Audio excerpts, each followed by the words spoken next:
మున్సిపాలిటీలోని వర్తక సంఘంలో దుబ్బాక మున్సిపాలిటీ శాఖ ఆధ్వర్యంలో అసెంబ్లీ మొన్నటి ఎన్నికల్లో ఓటమి చెందిన నేత బీజేపీ మాజీ ఎమ్మెల్యే రఘునందన్ రావుకు మరి ఎవరికైనా బీజేపీ మెదక్ పార్లమెంట్ అభ్యర్థిగా ప్రకటించిన ప్రతి కార్యకర్త సైనికుల్లాగా పనిచేసుకోవాలని గెలిపించుకుందామన్నారు. ఇప్పటికైనా మొన్నటి ఎన్నికల్లో జరిగిన పొరపాట్లు జరగకుండా రాకుండా మళ్లీ వచ్చిన అవకాశాన్ని బీజేపీ పార్లమెంటు సభ్యుల గెలుపుకై పోరాట సమయం ఆసన్నమైందన్నారు. మోడీ ప్రపంచంలో బీజేపీ పార్లమెంటు సభ్యుల గెలుపు బీజేపీ సంక్షేమ పథకాలు గెలిపిస్తాయన్నారు. ప్రజలంతా బీజేపీ వైపు ఉన్నందున బీజేపీ పట్టణ అధ్యక్షుడు సుభాష్ రెడ్డి, బీజేపీ సీనియర్ నాయకుడు అంబటి బాలేష్ గౌడ్ ఆధ్వర్యంలో బీజేపీ చేసిన అభివృద్ధి పనులను గావ్ చెలో గల్లీ చెలో అనే నినాదంతో ప్రజల్లోకి వెళ్లేందుకు అవగాహన సదస్సు ఏర్పాటు చేశారు. ఈ కార్యక్రమంలో చల్లాపూర్ కౌన్సిలర్ మట్టా మల్లారెడ్డి, రాష్ట్ర నాయకులు మచ్చా శ్రీనివాస్, ఎస్ఎన్ చారి, ఎల్లారెడ్డి, సుంకోజ్ ప్రవీణ్ కుమార్ తదితరులు పాల్గొన్నారు.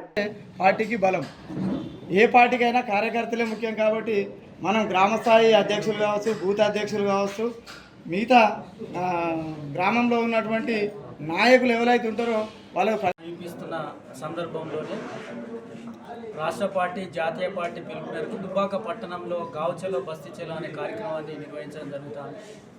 ఈ సందర్భంగా దుబ్బాక నియోజకవర్గంలో పాటు దుబ్బాక మున్సిపాలిటీలో ఉన్నటువంటి బూత్ అధ్యక్షులు, కార్యకర్తలందరూ కూడా పార్టీ నిర్దేశించిన ప్రకారం ఈ 10 సంవత్సరాల కాలంలో నరేంద్ర మోడీ గారి ప్రభుత్వం ఏదైతే పేద ప్రజల కోసం, ఈ దేశం కోసం, దేశంలో ఉండబడే పేదల కోసం పనిచేసిందో ఆ పేదల కోసం పనిచేసినటువంటి పరిస్థితులు, చేసినటువంటి కార్యక్రమాలు ఈ 10 సంవత్సరాల కాలంలో భారతీయ జనతా పార్టీ నరేంద్ర మోడీ గారు ఏదైతే కార్యక్రమాలు పేద ప్రజల కోసం చేసిరో దాన్ని వివరిస్తూనే భవిష్యత్తులో జరగబోయే కార్యక్రమాలు, భవిష్యత్తులో ఈ దేశానికి దేశ ప్రజలకు చేయబడేటువంటి కార్యక్రమాలను నిర్దేశించుకోవడానికి ఈరోజు పార్లమెంటు ఎన్నికల సన్నాహక సమావేశం నిర్వహించుకోవడం జరుగుతూ ఉంది.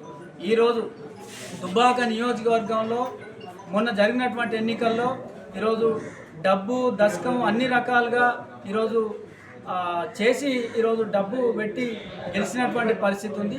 కానీ గెలిచిన ఇప్పటికీ 2 మాసాలు గడుస్తూ ఉంది. 2 మాసాల కాలంలో దుబ్బాక నియోజకవర్గంలో దుబ్బాక ప్రజలకు ఎలాంటి అభివృద్ధి కార్యక్రమం చేసిరో ఈరోజు గెలిచినటువంటి వ్యక్తి, గెలిచినటువంటి నాయకుడు సమాధానం చెప్పాల్సిన అవసరం ఉంది. ఇప్పటికే ప్రజలు భారతీయ జనతా పార్టీకి సంబంధించినటువంటి రఘునందన్ రావు గారిని ఓడగొట్టుకొని ఈరోజు దుబ్బాక ప్రజలందరూ కూడా బాధపడుతూ ఉన్నారు. కాబట్టి ఈ సందర్భంగా మెదక్ పార్లమెంట్లో ఉన్నటువంటి ప్రజానీకాన్ని అందరికీ కూడా విజ్ఞప్తి చేస్తూ ఉన్నాం. వచ్చే పార్లమెంట్ ఎన్నికల్లో ఇలాంటి తప్పిదాలు చేయకుండా మెదక్ పార్లమెంటు పరిధిలో భారతీయ జనతా పార్టీ బలపరిచినటువంటి అభ్యర్థి ఎవరైనా రఘునందన్ రావు గారైనా ఇంకెవరైనా వారిని గెలిపించి దుబ్బాకతో పాటు ఈ పార్లమెంటు పరిధిలో ఉన్నటువంటి 7 నియోజకవర్గాలు అభివృద్ధికి కృషి చేసే విధంగా నాయకుని ఎన్నుకోవాలి. మొన్న జరిగి 2 మాసాల క్రితం జరిగినటువంటి తప్పిదం చేసి మళ్ళీ కూడా మనం మోసపోవద్దని చెప్పి ఈరోజు దుబ్బాక నియోజకవర్గంతో పాటు పార్లమెంట్లో ఉన్నటువంటి ప్రజానిక అందరికీ కూడా విజ్ఞప్తి చేస్తాను. ఈరోజు నరేంద్ర మోడీ గారు చేసినటువంటి కార్యక్రమాలు అనేకం ఉన్నాయి.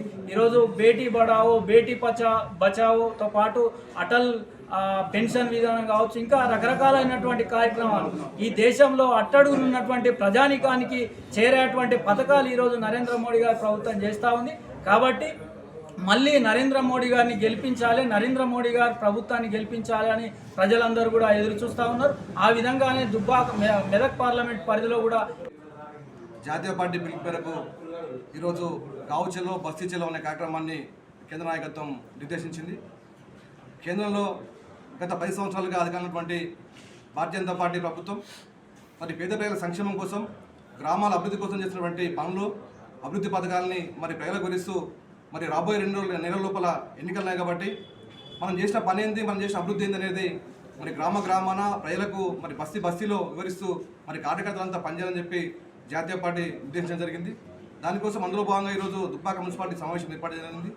మరి కేంద్రంలో నరేంద్ర మోడీ గారి ప్రభుత్వం మరి పేద ప్రజల సంక్షేమం కోసం అనేక రకాల సంక్షేమ పథకాలు ప్రవేశపెట్టింది.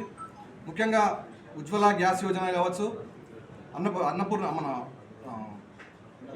గరీబ్ కళ్యాణ్ యోజన, అన్న యోజన కావచ్చు, బేటీ బచావో బేటీ పడావో ఇట్లాంటి సంక్షేమ పథకాలన్నింటినీ కూడా మరి ప్రజలు వివరిస్తూ మరి ఇంటింటికి వెళ్ళి ప్రచారం చేసిన బాధ్యత కార్యకర్తలకు ఉంది. కాబట్టి మరి ఆ దిశగా అందరూ పనిచేయాలని చెప్పి ఈరోజు ఈ సమావేశాన్ని ఏర్పాటు చేయడం జరిగింది. ఎంపీ ఎలక్షన్లో మేము ఒక రాష్ట్ర బీజేపీ పార్టీని కోరేది ఏమైందంటే, ఇంతకుముందు ఎంపీగా రఘునందన్ రావు గారికి టికెట్ ఇవ్వడం జరిగింది. మళ్ళీ అదేవిధంగా రఘన్నకు టికెట్ ఇస్తే ఇక్కడ ఏదైతే దుబ్బాక మున్సిపాలిటీ కానీ దుబ్బాక కాన్స్టిట్యున్సీలో కానీ మంచి ఒక లీడర్ను మేము గెలవకుండా అప్పుడు ఏదో ఓడబెట్టుకున్నాం. కానీ ఇప్పుడు మేము రఘునందనరావు గెలిపిద్దామని చాలామంది బాగా ఆశతోటి మొత్తం బీజేపీ వైపే చూస్తున్నారు. అందుకే ఇప్పుడు ఎట్లాగో రఘునందనరావు టికెట్ ఇవ్వడం జరుగుతుంది. దీంట్లో ఖచ్చితంగా మళ్ళీ భారీ మెజార్టీతో రఘన్న గెలుస్తాడని ఆశిస్తూ మీకు